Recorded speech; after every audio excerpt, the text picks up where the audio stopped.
कभी सोचा है कि एक इतनी बड़ी व्हेल और एक इतना छोटा सा बैक्टीरिया, इन दोनों में आखिर क्या कॉमन हो सकता है?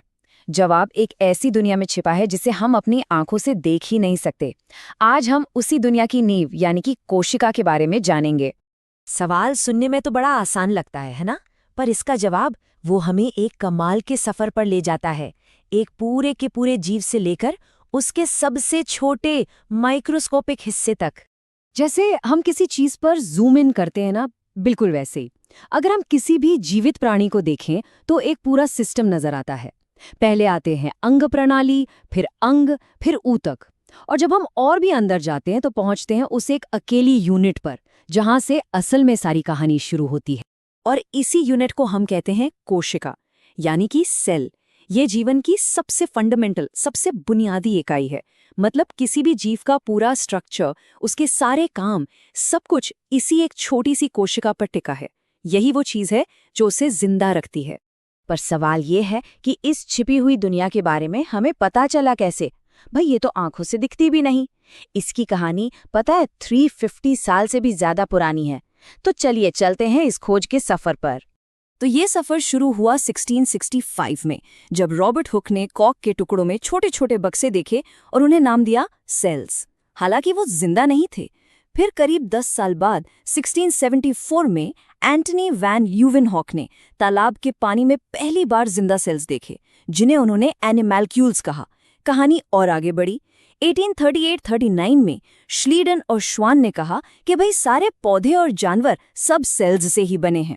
और फिर आया सबसे बड़ा मोड़ 1855 में, जब रुडोल्फ वर्चो ने बताया कि नई कोशिकाएं वो कहीं से भी नहीं आती, वो हमेशा पहले से मौजूद कोशिकाओं से ही बनती हैं। और बस इसी पूरी खोज ने मॉडर्न बायोलॉजी की नींव रखी। और विर्चो की कही वो बात, वो एक गेम चेंजर थी। उन्होंने लैटिन में कहा ओमनिस सेल्युला इज सेल्युला, जिसका सीधा सा मतलब है हर सेल एक पुराने सेल से ही आता है। सोचिए कितना गहरा मतलब है इसका। ये बताता है कि जीवन एक कंटिन्यूअस चेन है, एक विरासत है जो एक सेल से दूसरे सेल में चलती रहती है। तो इन सारी खोजों को मिलाकर बना वो सिद्धांत जिसे आज हम सेल थ्योरी या कोशिका सिद्धांत कहते हैं। इसके 3 बहुत सिंपल लेकिन बहुत पावरफुल पॉइंट्स हैं। पहला, दुनिया की हर जिंदा चीज एक या एक से ज्यादा सेल्स से बनी है। दूसरा, हर जिंदा सेल एक पुराने सेल से ही पैदा होता है। और तीसरा, सेल ही जीवन का सबसे बेसिक स्ट्रक्चरल और फंक्शनल यूनिट है। बस इन्हीं 3 बातों पर पूरी बायोलॉजी टिकी है। अच्छा, तो हमने ये तो जान लिया कि सेल क्या है और इसकी खोज कैसे हुई, पर एक सेल के अंदर आखिर होता क्या है? चलिए इसे एक छोटे से बिजी शहर की तरह इमेजिन करते हैं। एक ऐसा माइक्रोस्कोपिक शहर जहां हर डिपार्टमेंट का अपना एक खास और बहुत जरूरी काम है। अब इस शहर में घुसने से पहले एक बड़ा फर्क समझ लेते हैं प्लांट और एनिमल सेल्स के बीच। देखिए, जो पौधों की कोशिकाएं होती हैं ना, उनके बाहर एक मजबूत दीवार होती है, सेल वॉल कहते हैं उसे। ये उन्हें सपोर्ट और प्रोटेक्शन देती है। वहीं एनिमल सेल्स में ये दीवार नहीं होती, उनमें बस एक लचीली झिल्ली होती है। तो चलिए शहर के गेट पर चलते हैं। ये है सेल मेम्ब्रेन यानी कोशिका झिल्ली। ये शहर का गेटकीपर है। इसका काम है बहुत सख्ती से कंट्रोल करना कि कौन सी चीज अंदर आएगी और कौन सी बाहर जाएगी। सब कुछ इसके कंट्रोल में है।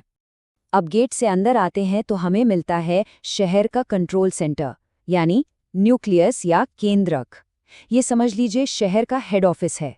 यहीं पर सेल का सारा जेनेटिक मटेरियल यानी डीएनए स्टोर होता है। यही वो मास्टर ब्लूप्रिंट है जो सेल के हर छोटे बड़े काम को डायरेक्ट करता है। इसी कंट्रोल सेंटर से जुड़ा हुआ है शहर का सबसे बड़ा कारखाना। इसका नाम है एंडोप्लाज्मिक रेटिकुलम। यहाँ पर सेल के लिए जरूरी सामान बनता है, जैसे प्रोटीन्स और लिपिड्स। ये वो बिल्डिंग ब्लॉक्स हैं जिनसे पूरा सेल चलता है और बनता है। अच्छा, अब फैक्ट्री में सामान बन तो गया, पर उसे सही जगह पहुंचाएगा कौन? यहाँ काम आता है गोल्जी बॉडी। ये शहर का पोस्ट ऑफिस या कुरियर सर्विस है। ये फैक्ट्री से आए सामान को मॉडिफाई करता है, उसे छांटता है, पैक करता है और फिर उसे सही सही डेस्टिनेशन तक डिलीवर कर देता है।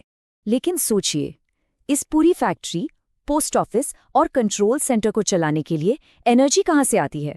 भाई बिजली तो चाहिए ना। तो ये एनर्जी आती है शहर के पावर हाउस से, यानी माइटोकॉन्ड्रिया से। यही वो ऑर्गेनेल हैं जो सेल के लिए केमिकल एनर्जी बनाते हैं, ताकि ये पूरा शहर दिन रात चलता रहे। तो हमने सेल के अंदर की पूरी मशीनरी का एक टूर ले लिया है।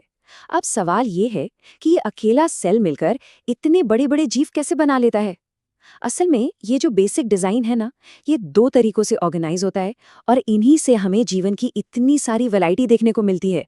एक तरफ है यूनिसेल्युलर जीव, मतलब एक कोशिकीय, जैसे बैक्टीरिया या अमीबा। इनमें पूरा का पूरा जीव बस एक अकेला सेल होता है। जिंदा रहने के सारे काम, खाना, सांस लेना, सब कुछ इसी एक सेल को करना पड़ता है। दूसरी तरफ है मल्टीसेल्युलर जीव, यानी बहुकोशिकीय, जैसे हम इंसान या पेड़ पौधे। इनमें खरबूज सेल्स होते हैं और हर सेल का अपना एक खास काम होता है। यहाँ डिवीजन ऑफ लेबर होता है, मतलब काम बटा हुआ है। तो जरा इस बात पे गौर कीजिए, दुनिया का सबसे बड़ा पेड़ हो या हम इंसान, हर कोई बस इन्हीं छोटे छोटे सेल्स का एक कलेक्शन है जो एक साथ मिलकर काम कर रहे हैं। ये बात हमें जीवन के बारे में क्या सिखाती है?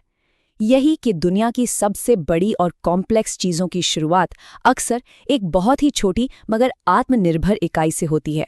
वाकई सबसे गहरी और असरदार चीज़ें अक्सर सबसे छोटी ही होती हैं।